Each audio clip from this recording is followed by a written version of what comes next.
വില കുറച്ചൊരു പുതിയ വീട് കയ്യിലുണ്ടെന്ന് പറഞ്ഞ വീട് ഇതാണ്. വില കുറച്ച് 8.5 സെന്റ് സ്ഥലമാണ്. 30 ലക്ഷം രൂപയാണ് ചോദ്യം. 8.5 സെന്റ് വസ്തുവിൽ ഒരു അടിപൊളി ഒരു വീടാണ്.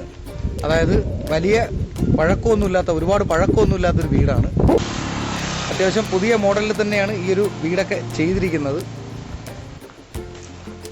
ഈ കാണുന്നതാണ് വീട്. അപ്പോൾ എന്തായാലും നമുക്ക് വീടൊന്ന് കാണാം. അപ്പോൾ ഈ കാണുന്നതാണ് നമ്മുടെ ഒരു വീട്.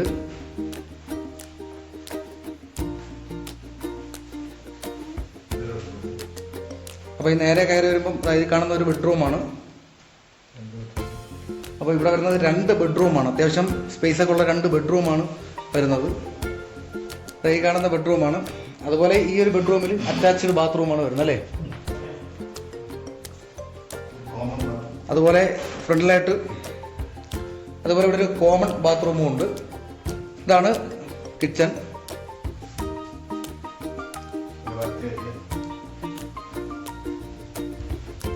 അത്യാവശ്യം നല്ല വിസ്തീർണമുള്ളൊരു വർക്ക് ഏരിയയാണ്. അപ്പോൾ ഈ കാണുന്നതാണ് വീട്. എന്തായാലും നമുക്ക് ഇതിൻ്റെ മുകളിലത്തെ വ്യൂ ഒന്ന് നോക്കാം. അപ്പോൾ ഈ കാണുന്നതാണ് ഈ വീടിൻ്റെ മുകളിൽ നിന്നുള്ള ആ ഒരു വ്യൂ. അതായത് ഇതാണ് വീടിൻ്റെ ഫ്രണ്ടേജ്. നല്ല ടാർ റോഡ് ചേർന്ന് കിടക്കുന്ന ഫ്രണ്ടേജാണ്. മൊത്തം 8.5 സെൻറ്റാണ് വരുന്നത്. അപ്പോൾ ഇതാണ് നമ്മുടെ വീട്. കൂടുതൽ വിവരങ്ങൾ നമുക്കൊന്ന് ചോദിക്കാം. 8.5 സെന്റ് സ്ഥലമാണ്. പുതിയ വീടാണ്. 30 ലക്ഷം രൂപയാണ് ചോദിക്കുന്നത്. 6 മാസം ആയാലും ഇവിടെ താമസമായിട്ട് അതിൻ്റെ ചെറിയൊരു അത്യാവശ്യം കൊടുക്കുകയാണ്. അതായത് ഈ ഉടമസ്ഥനെ വീട് താമസം തുടങ്ങിയിട്ട് ഏകദേശം പുതിയ വീട് വെച്ചതിന് ശേഷം താമസം തുടങ്ങിയിട്ട് ഏകദേശം 6 മാസം മാത്രമാണ് ആയിട്ടുള്ളത്.